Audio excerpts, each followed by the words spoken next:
From the studios of the Optimism Institute, I would like to welcome you to this A Bit of Blue Sky episode for August of 2025. On this episode, I am going to take a look at a concept that was introduced to me in our most recent episode 107, where my guest was Niren Chaudhary, and he described what he said are two master skills required to successfully run the marathon of life. He said these are curiosity and resilience. And as soon as he said them, it occurred to me, and I think I actually said this on the episode, that just about every guest I've had on the Blue Sky podcast has exhibited one, if not both, of these attributes, curiosity and resilience. So today, I'd like to take a deeper dive into this idea with some examples and some thoughts on it. And hopefully it'll make us all think a little bit more about cultivating these two qualities in our lives as we pursue a life of optimism as we run this marathon of life.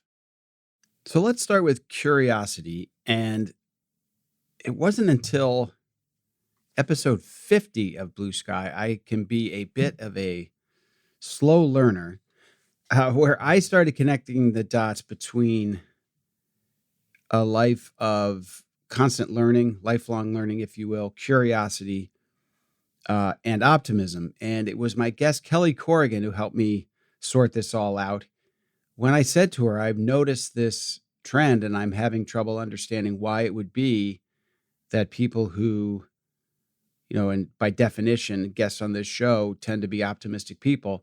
Why is it that nearly all, if not all of them, are clearly lifelong learners? And I think Kelly's response summed things up and described it quite well.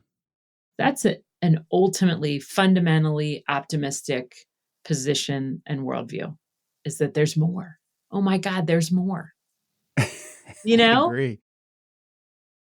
In addition to Kelly Corrigan, when I think back on past Blue Sky guests who are particularly curious, I think of David Gardner, all the way back to episode number 1. David is the co-founder of The Motley Fool, known primarily for his ability as a stock picker and a financial advisor.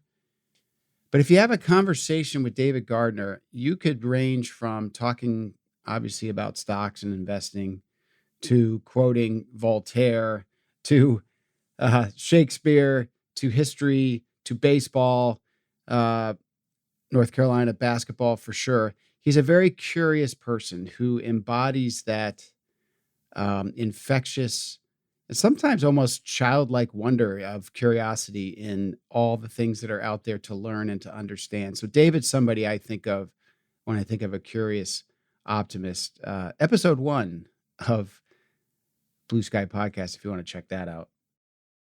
Another insatiably curious optimist who's been featured on Blue Sky is Kevin Kelly, episode 11.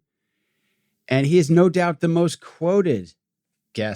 requoted guest we've ever had, because he's the one who said, if you only read the news, you'll think things have never been worse. But if you read history, you'll realize things have never been better. Kevin is not only curious about history, he's curious about science.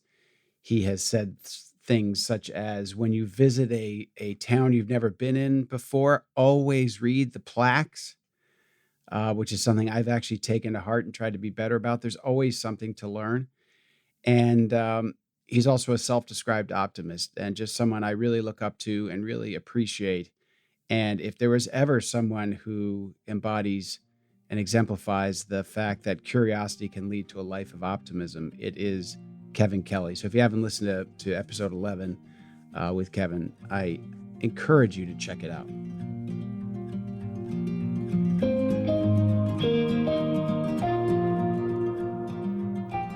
So let's shift gears now and talk about the second of the two master skills that Niren Chaudhary described, and that is resilience. I believe resilience is key to a life of optimism because there will be setbacks in our lives. A true optimist doesn't think that things will always be great. Instead, he or she believes that tomorrow can be better than today and that they have a role to play in making it so. And so resilience is going to be called upon again and again as we travel through life. And that is why I think there is such a direct correlation between the attribute, the skill of resilience and optimism. There are so many guests on Blue Sky who I can think of exemplifying resilience. The three I'll talk about quickly here are Eddie Ndopu, John Valverde, and Marco Cisetto.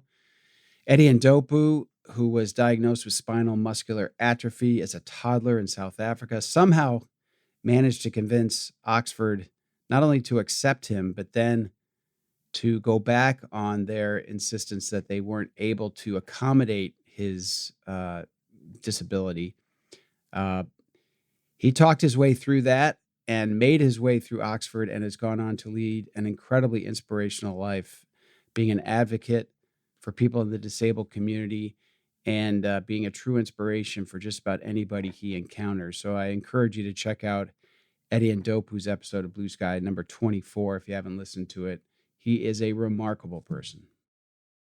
And then there's John Valverde, episode 9. John was 20 years old, first in his family to go to college, found himself in a terrible situation, was convicted of manslaughter, spent 16 years in Sing Sing, and managed while he was there to work towards completing his college education, a law degree, helped tutor fellow inmates, set up a law school program essentially in prison, and has gone on to become CEO of a major nonprofit, Youth Build USA.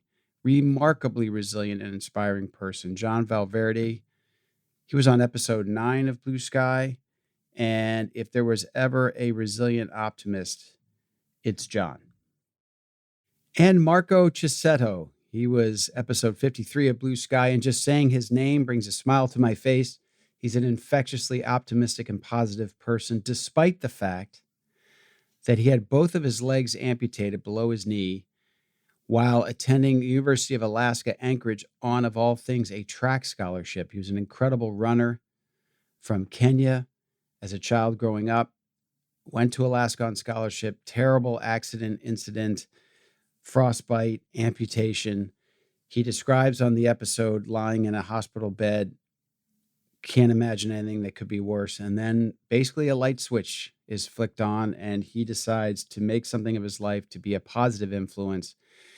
And here he describes how he crowds out negative thoughts with thoughts that are more positive. And if there's ever an example of a way to be resilient, I think it's this.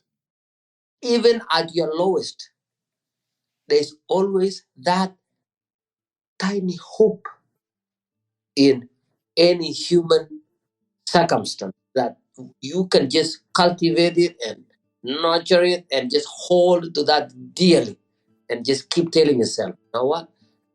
If I am believing a negative thought 100%, I can as well believe on a positive thought 100% of the time too.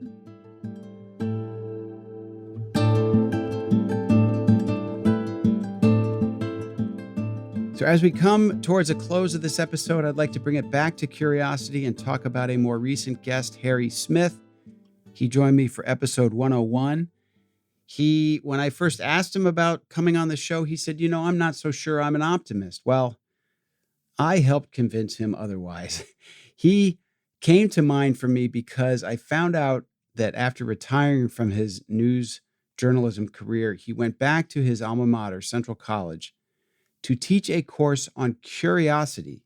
He came up with this idea, this curriculum, and I mentioned to him that I had believed in this connection between curiosity and optimism. He was skeptical, but we talked it through, and here's how we wrapped up episode 101 at the end of our conversation. I can't thank you enough for spending this time with me. I really appreciate it.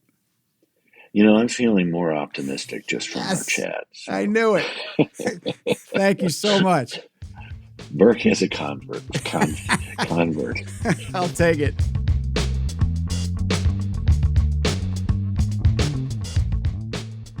Harry Smith is not only a curious person, he is a very kind one as well. You are also very kind to listen to a bit of Blue Sky. I hope you enjoyed this episode. And as always, my thanks go out to the good folks at Sound On, Sound Off, who do all the editing and mixing of Blue Sky and a bit of Blue Sky. Learn more about their work at soundonsoundoff.com. And Crush Graphics, the graphics design company behind the Optimism Institute and Blue Sky. It's Crush with a K, and you can find out more about them at crushgraphics.com.